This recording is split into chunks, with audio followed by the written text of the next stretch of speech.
Assalamualaikum warahmatullahi wabarakatuh. Kami dari kelompok 9, saya Wiranti Permatahati dan teman saya Saskia Pamela ingin membahas tentang kebijakan politik luar negeri Indonesia pada masa pemerintahan Megawati mengenai utang negara.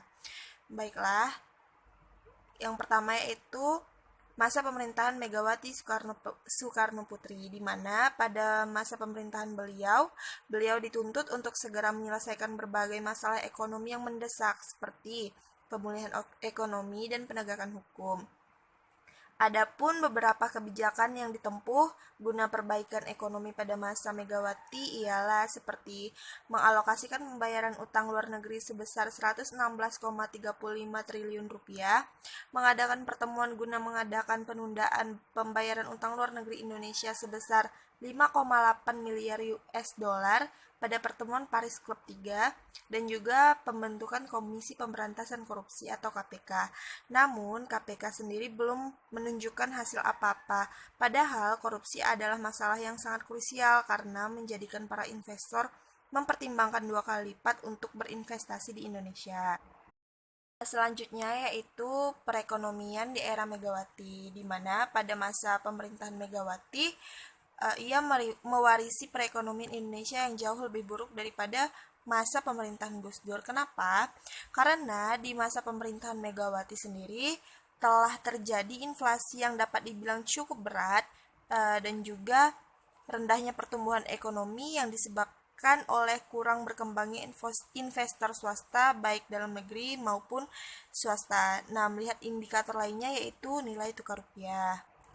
Nah, tentu saja Megawati melakukan program pemulihan ekonomi, yang mana program pemulihan ekonomi beliau seperti privatisasi BUMN, pengelolaan hutang luar negeri, restrukturasi keuangan, dan juga usaha kecil menengah. Nah, diharapkan Megawati pada saat itu lebih bijak dalam menyelesaikan permasalahan ekonomi secara menyeluruh. Selanjutnya, kebijakan politik luar negeri Megawati ialah penjualan beberapa aset negara kepada pihak asing, salah satunya menjual Indosat dan Telkomsel, menjual gas alam ke Cina, termasuk kapal tanker Pertamina, Bank BCA, Bank Internasional Indonesia, dan beberapa aset penting lainnya. Yang kedua, melakukan kunjungan ke beberapa negara sahabat dalam program pelaksanaan politik luar negerinya, diantaranya Rusia, Jepang, Malaysia, New York, Rumania, Polandia, Hungaria, Bangladesh, Mongolia, Vietnam, Tunisia, Libya, Cina, dan juga Pakistan. Selanjutnya, dampak ekonomi dari kebijakan politik luar negeri pemerintahan Megawati.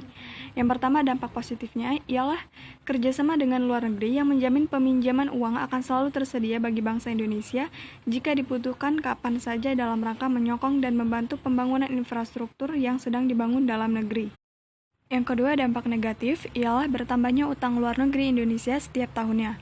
Pemerintah Indonesia akan selalu terikat dengan perjanjian-perjanjian yang telah diberikan oleh pihak peminjam utang karena adanya utang luar negeri ini. Salah satunya adalah lepasnya badan-badan usaha milik negara atau BUMN yang dijual ke pihak asing. Sekian presentasi dari kelompok kami. Bila ada pertanyaan, silakan ditanyakan melalui forum yang telah disediakan. Terima kasih.